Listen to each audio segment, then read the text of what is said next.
Welcome to the Student Ministry Matters podcast. We want to encourage, equip, and connect those with a passion to impact the next generation for Jesus Christ. Student ministry can be a lonely place. You might even feel like you're the only one in your church or community that cares about students. Well, know this, you're not alone. People all across the country are engaging Gen Z and care deeply about the spiritual direction of these young men and women. Whether you're full-time, part-time, bivocational, or volunteer, if you have a heart for students, this is the place for you. Welcome back to the Student Ministry Matters podcast. I'm Dan Carson, and I've got with me my friend Chris Vines. Hey, Dan. It's good to be back with you, my friend. Well, it is the end of 2023, and we're headed into 2024, and we're excited about that because all sorts of things are available to us. And I want to mention our Student Ministry Workers Retreat that'll be coming up in September. I know that's ways off, but go ahead and mark it on your calendar. It is during September, so we want you to be sure and to join us for that event. Dr. Owen Strahan is going to be our featured speaker, and it is going to be a good time. We want to put a link to the registration in the show notes so you know a little bit more about that. But it's going to be held at a place that we've come to love and care about, and that's Central Baptist College of Conway, Arkansas. Central Baptist College is challenging, engaging, and inspiring, and it is a great place. If your student is looking for that next step in their education, have them check out cbc.edu. My daughter just graduated. She's done with college. She had a 4.5-year journey through the halls of Central Baptist College, but she's going to walk away with 2 degrees. She double majored, and I'm super proud of what she did. She also won the Greatest Contribution Award of the graduates. So, wow, pretty proud dad moment as I sat there and just looking forward to seeing what the future holds for her. She even has a big girl job. She's like, an adult. Yeah. So what did she contribute? Well, that's a lot of words, I imagine. My daughter is a talker. So she started talking in full sentences when she was 18 months old and has not stopped yet. So just an overall, of all that could be contributed, she got most contribution award. Is that what you said? She contributed the most. It wasn't money, that's for sure. Okay. No, the Greatest Contribution Award goes to somebody who has invested in the school. My daughter was a part of the Central Singers. She was also on the Tower staff. She was the online editor and then the social media editor. Yeah. She brought a lot to the music program. As I went to the Christmas program, I'm looking and all of a sudden I realize my daughter is in the band. When did that happen? The band director came and said, I heard you play the flute. And she does. And so I got a chance to hear her play the flute. I got a chance to hear them sing at that Christmas concert. And it was so exciting to see how much, not just her classmates loved her, but her parents, not the parents rather, but the professors. They just cared about her. So I could sit here. We could do 30 minutes on Cat Carson, but we're not going to. We're going to talk about something that it's all good, man. It's good to be a proud dad. I know we're getting into it, but I just, I love hearing you brag on your daughter. She is very well deserving because if anybody knows her, and I'm privileged to say that I do, that she's got an infectious smile, just a great personality, and not surprised at all that she received that award. So very proud of her, as I know you are. Yeah. Like I said, it's easy to be proud, and there are those moments. My daughter was definitely a teenager. She didn't just automatically go to college. That's for sure. We had lots of moments, but again, so proud of her. So, well, CBC is that place. And so again, it all pours out of that. And so have your students check out CBC because they care about your students. They really do. And not just looking for students who can pour in to them, but they want to be pouring into our students. I think of Jim Turner, the choir director, just loved and cared of my daughter like his own. I think about Mrs. G. That's what they call her. She's the director of the journalism department. I think of Miss Codwell. Just a number of professors and teachers there that just really cared about her. And so, again, we could talk about that a while, but that's not what we're looking at today. Today, we want to talk about a subject that is relevant to college. It is this idea of being a reader and planning to read in this upcoming year, in your ministry as a whole. Unfortunately, as student ministry workers, we get a bad rep. We really do. I mean, people look at us and go, well, they're just doing stuff. They just take the kids, they play games, they have fun, they eat pizza. The guys that, haven't learned their lesson yet are still doing lock-ins. I mean, there's this wide range of things that they do. And I've been a part of that for the last, I've been in ministry a while now. And so as I look back at that time, I know that there have been moments where I haven't been a reader.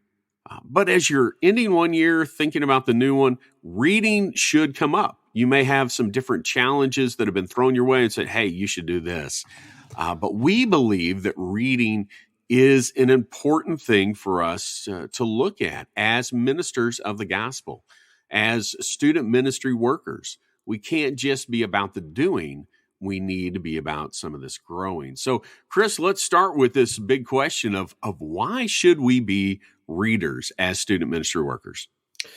Yeah, it's a good question. Why should we read? This is like you're hinting at, Dan. I mean, it hits a couple of different categories. At least it does in my brain. One, if I answer that question honestly, why should I read? There's a personal development that takes place in reading, right? Just me as a holistic person. So, that hits some critical thinking. Growth. It hits me just being able to focus on one thing. It hits some discipline, nerves, if you will. But then there's the other big category of like what you're talking about, just professional development, right? So I mean, we're not just growing personally, but we also should be growing professionally. And I don't mean to imply that we as pastors and ministers are professional in the formal sense, but I hope everybody understands what I mean by that. It's not a loaded word, but we need to grow in our calling, right, and in our knowledge there. So, why should we read? When I think about that question, first and foremost, I do think personally. I think about the kind of person that I am if I don't read, right?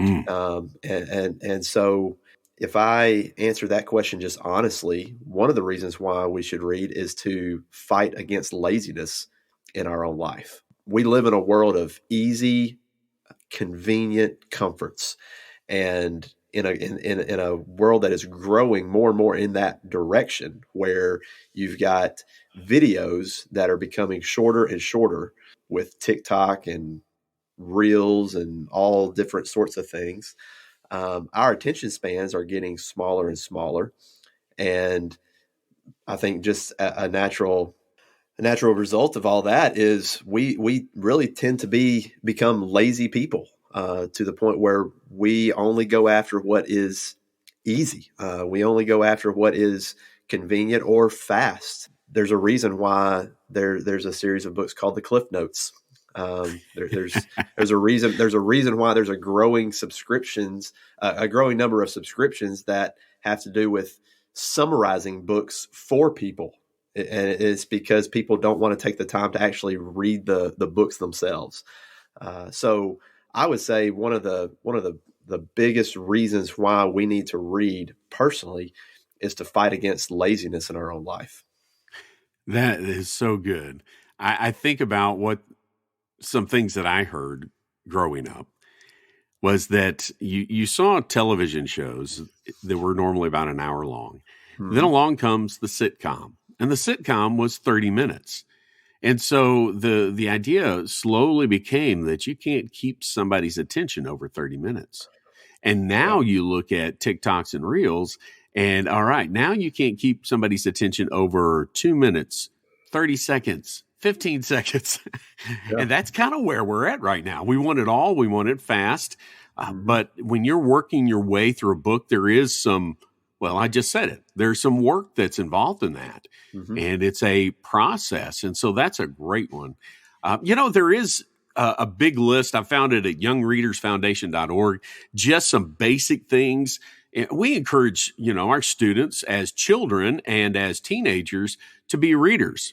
It's my understanding that your oldest is just a voracious reader. Yeah, my oldest, he likes to read, and I'm thankful for that. And so it's right now our growing curve is trying to put the right books in his hands, and he's at the age too where not just any book will do. Right. He has his certain niche that he likes, but a lot of times that can be, just kind of like the sugar candy, and so trying to put the right books in his hand. And that challenges me as well, because my list of books that I want to read are starting to include the books that I want him to read. So I want to be reading the same things that he's reading. So I've got to be mindful of that as well.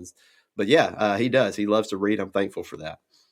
Well, occasionally on social media, I've seen your wife post about his reading, how he always has a book in hand. And my kids were like that too. Now, my daughter, it took a little bit longer for her to get going, but my son was always obsessed with a book. And if it had anything to do with Harry Potter, dragons, well, pretty much those two things, So again, the challenge of putting the right things in front of them. But what we find is that just the simple act of reading for a child or for an adult does some things. And I have a quick list that I want to share from their website, because it's things that we don't think about, or we just put in the category of this is for a child. Yeah. But the truth is, it does these things in our lives as well. Number one, reading improves vocabulary. We learn new words along the way, or we have to figure them out. Number two, better comprehension of concepts and of things as our pastor or lead pastor is teaching from the pulpit, and we're hit with something he says. If we're reading, we'll be able to comprehend that a little bit better. Number three, develops critical thinking skills. And I think you mentioned that as well, Chris.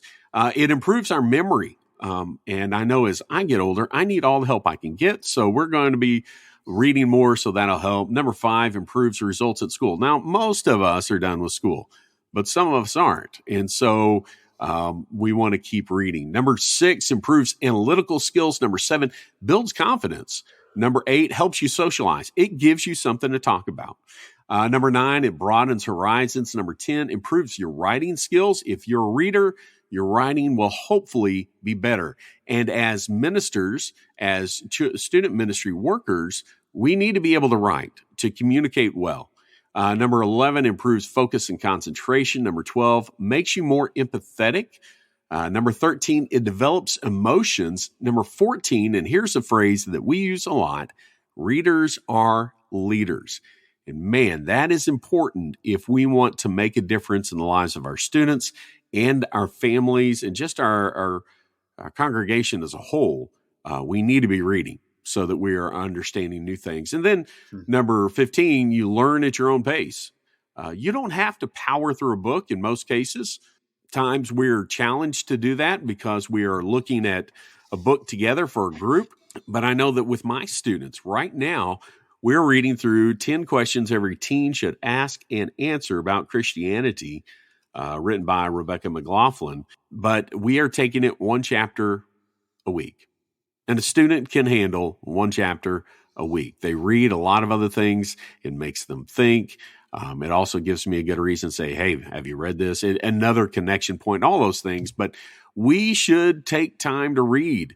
There's a lot of personal benefit, and there's a lot of, as Chris talked about, professional development. We are one of the few, I don't want to say industries, because that's not a great way to put it. Professions, it still sounds very clinical, but we aren't required to do continuing education. If you're a teacher, if you're a counselor, if you're a doctor, I mean, the list goes on of people who have to do that or they lose their license.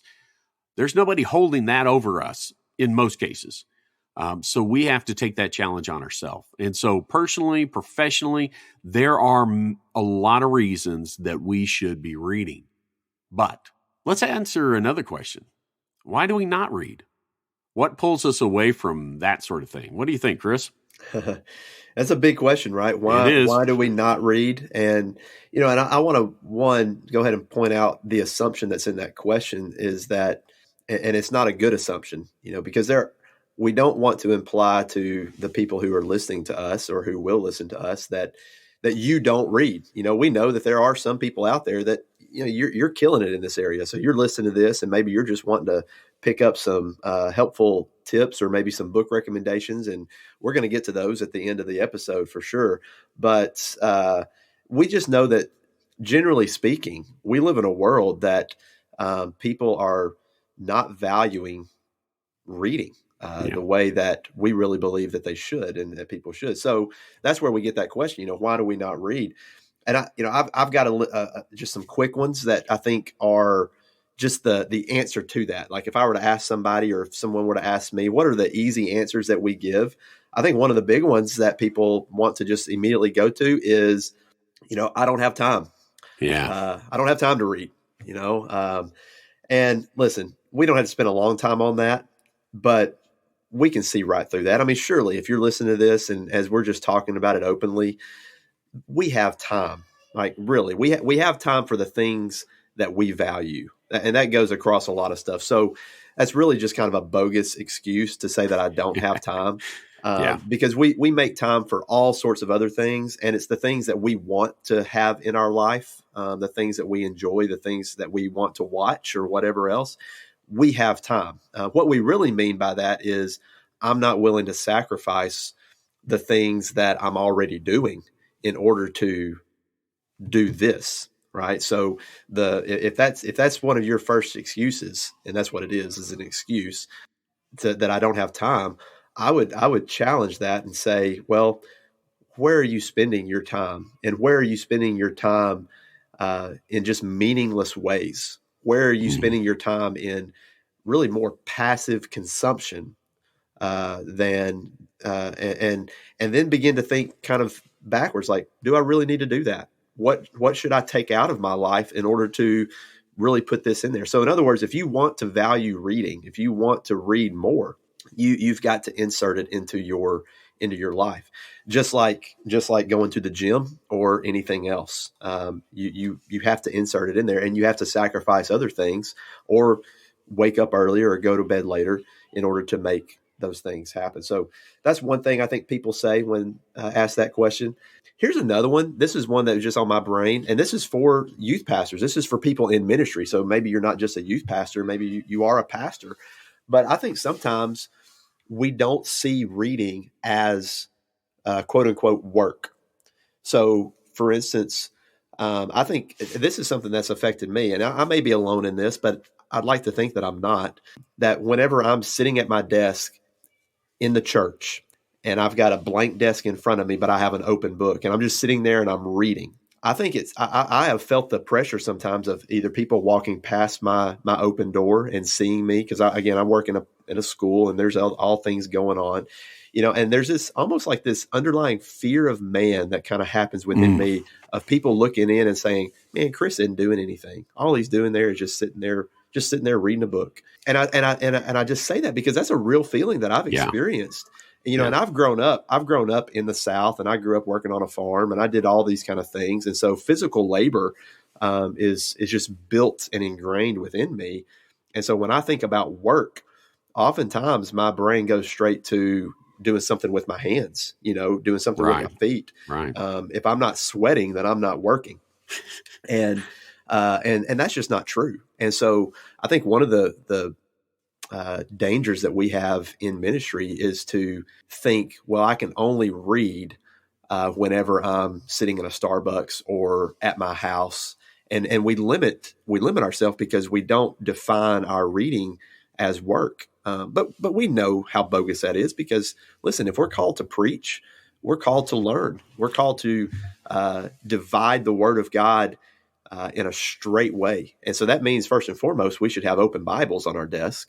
And then I think second to that, we should have good books that are going to inform our Bible reading and our theology and how we do ministry. So I think those are a couple of quick, I didn't make them so quick, but quick answers that people give of why we don't read. I don't know. What do you think, Dan? Well, I think that I think you're right. I think that's a big part of it for those of us who maybe enjoy reading, who love written word, but we think, well, I just don't have time. But as you sat there and talked about it, I thought, oh no, he's stepping on toes, because I think about, okay, well, how many episodes of Frasier did I binge watch last night? I mean, really? And Dan, listen. Wait, I'm sorry, I got to interrupt you. People on our podcast who listen, they don't know what Frasier is. Okay. Oh, okay. So, all right. I'm just kidding. I'm no, sorry. But you're probably right. All right. Let's say, let's go back and The Office. Okay. I've done that. Is that helpful? That's helpful. Okay. Or Friends, whatever you're binging at your house. But the truth is, we'll sit there and we'll go through four episodes and think, oh, it's under 2 hours. It's like a movie, well, yeah. You sit there and you could have easily have read for 15 minutes, and we'll talk more about how to do it in just a little bit. But all of a sudden, you've wasted time. And so, I mean, we say we don't have time, but what are we investing our time in? I don't like hearing that, but it's the truth. I have a friend who we've talked a little bit, and he said, just put it on your schedule that you're going to read for this amount of time. But, and there are other reasons. There are some people that struggle. Maybe they do have learning disabilities, where it is work to them, but we still don't feel like it's work. I mean, I sit in my office. No, hardly anybody comes into my office. But when I pull out a book to read about even a ministry subject, I'm like, I feel like I'm not really working. And a lot of it is growing up, hardworking, spending time knowing that much of our ministry is doing. And so some of this stuff is just within us. It's just we're dealing with those type of things. But you've got to realize, if you want to be a leader, you need to be a reader. As cheesy as that sounds, it's absolutely true. Yeah. And so we need to stay up to date on ministry things. We need to read about the word. We need to be reading the word. We need to be that person that's a resource to our people. I mean, we're here to equip the saints for the work of ministry. Yeah. Well, we need to be figuring out how to do that. And that requires us to be doing some reading. So I think you had a great quote from John Piper that we wanted to share today, kind of talking about that whole issue of time and what that might look like.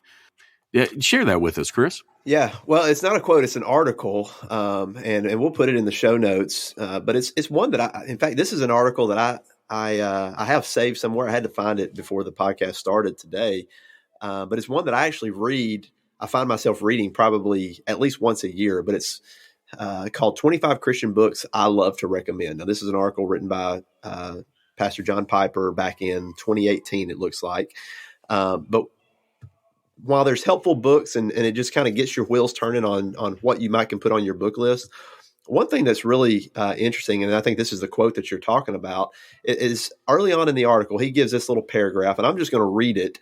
So understand, these are not my words. These are his words, but I think it's really helpful thoughts.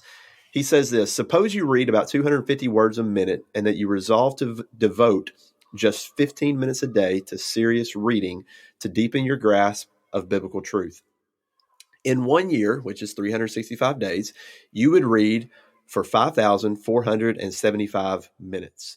Now multiply that times 250 words per minute, and you get about 1.3 million words per year.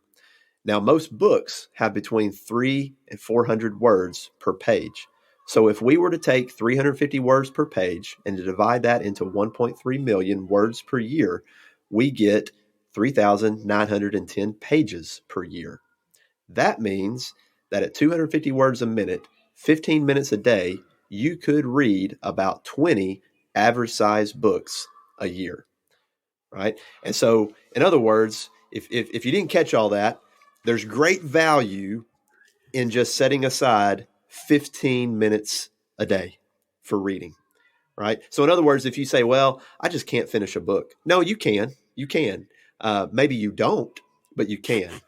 And so you can finish a book very quickly, right?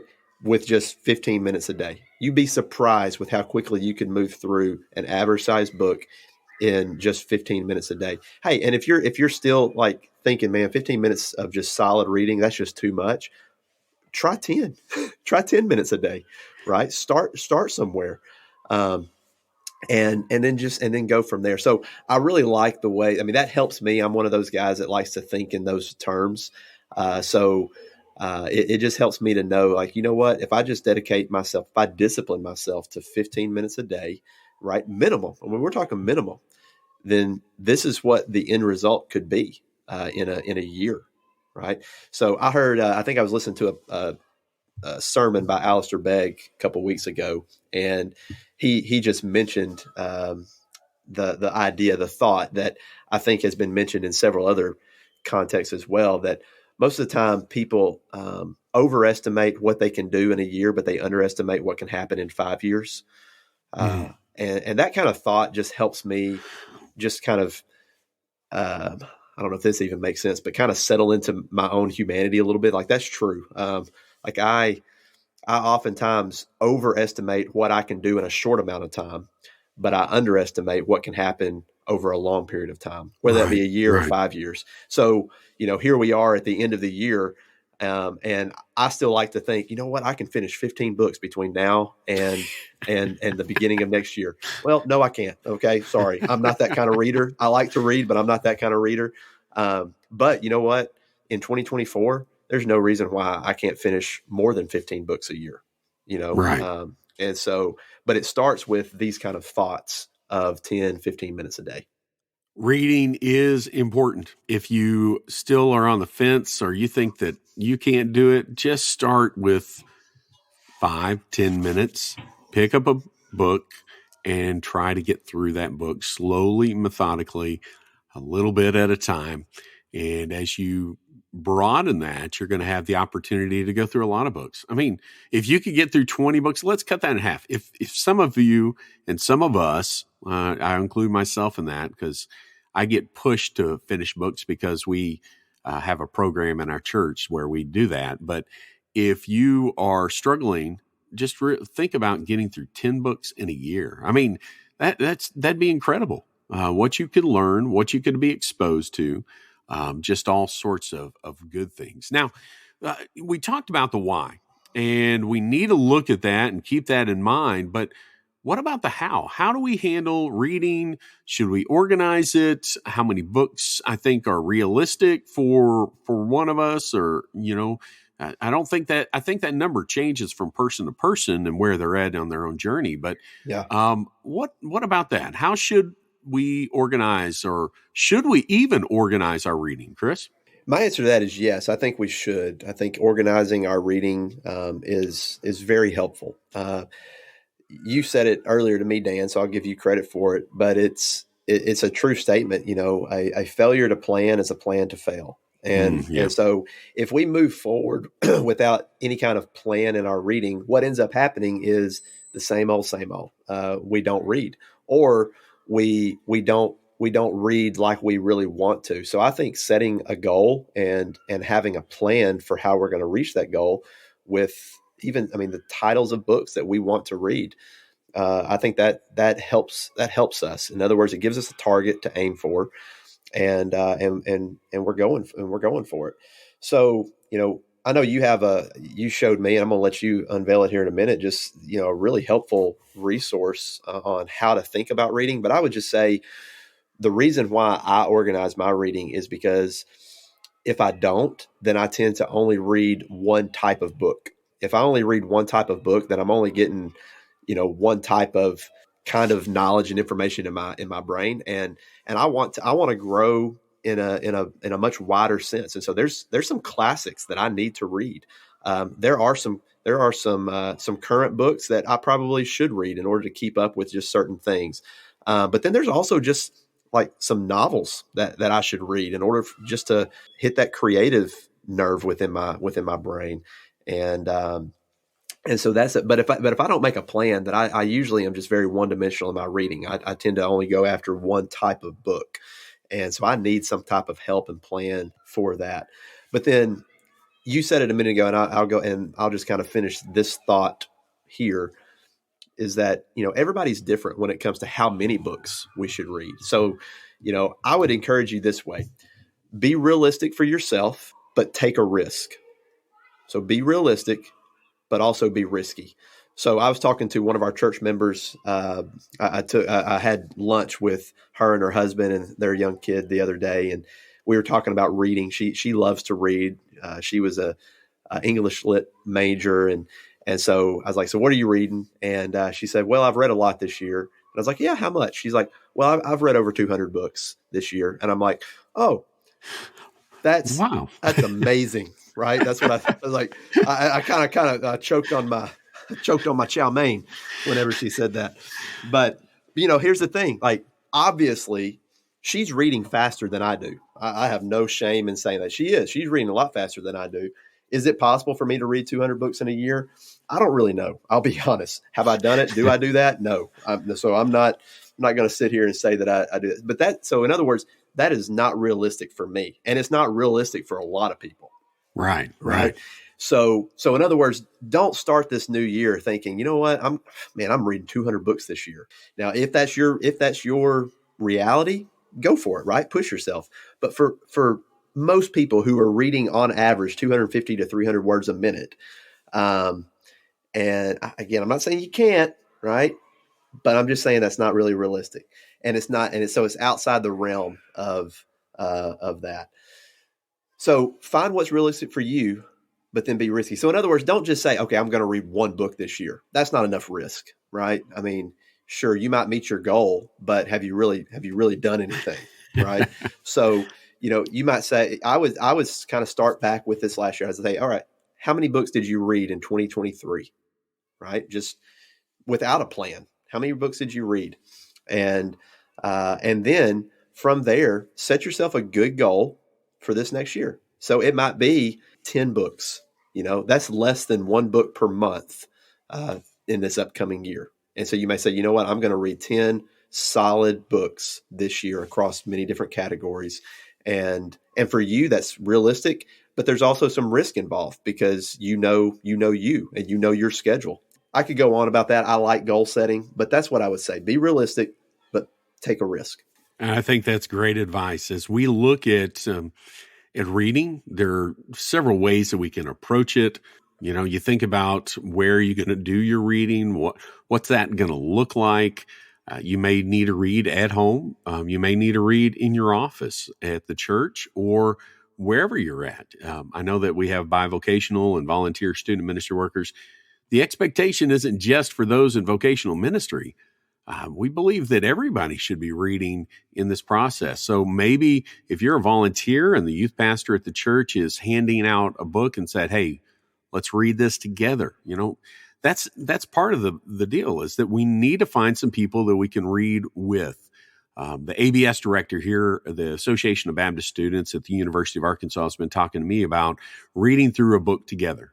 And I need to take him up on that because there's extra accountability in that. If you could read with your spouse and just simply to challenge one another, or another staff member or a ministry friend or somebody who you work with, say, hey, I've heard this is good. Let's read it together. Book clubs are valuable because you're helping one another get through a book and you're talking about the concept. So you're not only just making it through, but you're spending some time with what you're learning in that process. And so let me just encourage you. Be a reader. It's going to help in a lot of ways. I know that some of us that struggle. And so if you're one of those that struggle, start with audiobooks. That's not the best solution because when we read, we spend time with those words. We take moments and we can get through something when we listen to it. But man, if we will actually read it from the page, then we can go back and look at it again. Sometimes I'll have to read a sentence 2 or 3 times. I remember reading The Pursuit of God by A.W. Tozer and just having to go back repeatedly to read sentences and go, oh my gosh, that's heavy. And so I guess what we want to do to finish up today is to talk about what we should read and maybe what that should look like, because you're going to find a lot of book challenges at the end of the year and the beginning of a new one. And people will say, hey, you should read this, or here's a list that you should definitely get through. But I just recently ran across something from Tim Challies. And if you haven't listened or connected with Tim Challies on online, he is a blogger who also shares, he shares Kindle deals all the time about theology books and ministry books and even sometimes other books. But he's partnered up with Visual Theology, and he has released this reading challenge list. And it's just fantastic because there's a light category, an avid category, committed, and then the obsessed. And I think about that person who shared with you, Chris. This list for the obsessed says 104, but you said she read over 200 books. I'm just the amount of time. Very impressive, but holy cow. Yeah. I should know, like, one, she loves to read. She's obviously a fast reader. And two, she's a stay-at-home mom. So, like, so I'm not discounting stay-at-home moms. Like, she's got a full-time job keeping up with their young son, but she's not just sitting down in her free time watching TV either. So that's right. Well, to give you an idea of what this list looks like, the 13 for the light reader, then I think if you haven't ever done a reading challenge, that may be where you want to start. That's a little more than one book a month. That might be the risky part, but it includes not just a list of books like you might think, because it's from Visual Theology. Types of books. So the first list includes a book about a current issue, a biography, a classic novel, a book about history, a book targeted at your gender, a book about theology, a book with at least 400 pages, a book your pastor recommends, a book about Christian living, a book more than 100 years old. That one's hard because, man, sometimes that can be hard to read. A book published in 2024. And so finding something new, a book for children or teens, and then a book of your choice. And so that's the light. And they just add different things down here in the obsessed category, a book by a Puritan. That's heavy reading, let me tell you. But a couple above that, it says a book of comics. And so it's got a wide range of options. And there are other choices out there, ways that you can get involved. But we're going to have a link to this. You sign up for their newsletter, and then you can download this reading challenge if that's something that interests you. But I'd encourage you to check out that. And if it's not that, find something else. Find a group of friends that say, hey, we want to read some books, and whether you discuss them or not, you should look at that. But we want to wrap up with just maybe a book or two to get you started, because you're like, okay, I don't know what to read. I don't even have a clue. Where can I find it? And we haven't even gotten into the whole digital versus print books. And that's another discussion and topic. I'm a big digital. Challies that we mentioned, he's a very big digital book guy. So Chris, where do you fall in that category without getting into it too much? Oh man, it's no, it didn't. It's I go back and forth. It really depends on the kind of book. Yeah. And I would say it's this, I have the same criteria when it comes to Audible books versus, me actually reading a book. I joke with my pastor, but we're on the same page when it comes down to it. Audio books, I think they're helpful. I think they're great, but it's not the same thing as reading a book. And right. That, again, we're not going to get into all that, but I would just say that when it comes to audiobooks, where I tend to listen to books is with biographies and with, any type of, probably what I would categorize as newer leadership books, things like that, but apart from that, I don't listen to a lot of other kind of category. In other words, I don't listen to deep theology books. I read those and other things as well. And there's reasons for that. But yeah, digital and print. I'm still, if I had to come down hard on one side, I would say that, I'm a print guy. I like holding it in my hand. I like turning the pages. I like remembering left or right on on when I'm looking for something after the fact. And I mean, honestly, when it comes down to my home life as well, I want my kids to see a bookshelf. I want them to see a wall of books, and I want them to have access to books as well at our home. And I just find that if all I'm doing is buying digital books, that's not there. So I would just encourage any young parents out there to think about that whenever it comes to how you shape your home. That's good. That is. Well, Chris, let's give them a couple of things to read, and then we're going to wrap up today. So what do you have on your list of just a short list, book or two that you would say, hey, student ministry worker, read this? Okay. I'm going to give you two. All right. One is an oldie but a goodie. It is a biography on Charles Spurgeon by Arnold Dallimore. All right. This is kind of a staple biography of Spurgeon. And so there's a lot of talk in our world of ministry. We hear a lot about Spurgeon. Spurgeon gets quoted a lot. But I'm finding that a lot of people haven't read much on the life of Spurgeon. So that would be one that I think you would enjoy. I think it's an easy read. That's by Arnold Dallimore. The second one that I would recommend is a newer one, but by an author that I really enjoy right now. And that is called The Tech-Wise Family by Andy Crouch. Those are both great books, and they cover a wide range of things. So I want to give you two, both ministry related, simply because that's kind of where my brain went when I started thinking about this. But one, Fulfill Your Student Ministry. Sam Bierig is the editor of that. It's written by several different men that he knows, trusts, and it's just a great book about student ministry. It's not that long, so it makes for a good read. It's well organized, and so I'd encourage you, pick up a copy of that. The other one is a little bit older. You may have to search for it. It's Teaching to Change Lives by Howard Hendrix. If I can recommend a book, that's one of them that I do. There's a bigger list, and we'll talk more about books and what to read. But we thought we wanted to give you something. So there are 4 choices that you could start with. If you don't have any place at all to start there as you take on this challenge of this idea of planning to read. We want to keep reading. We want to do that because it's important, and we know that readers are leaders.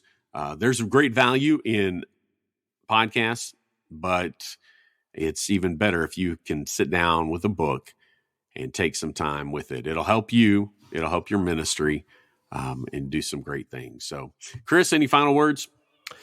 Read. Make a plan and then read. Okay. Those are words. And I have similar, just read. Well, we're going to keep doing that. We're going to read, and we're going to study, and we're going to do all those things we need to, because student ministry matters. Thanks for listening to the Student Ministry Matters podcast. Get connected at studentministrymatters.com or follow us on Facebook and Instagram at Student Ministry Matters. Until next time, keep up the great work with your students, because the work matters.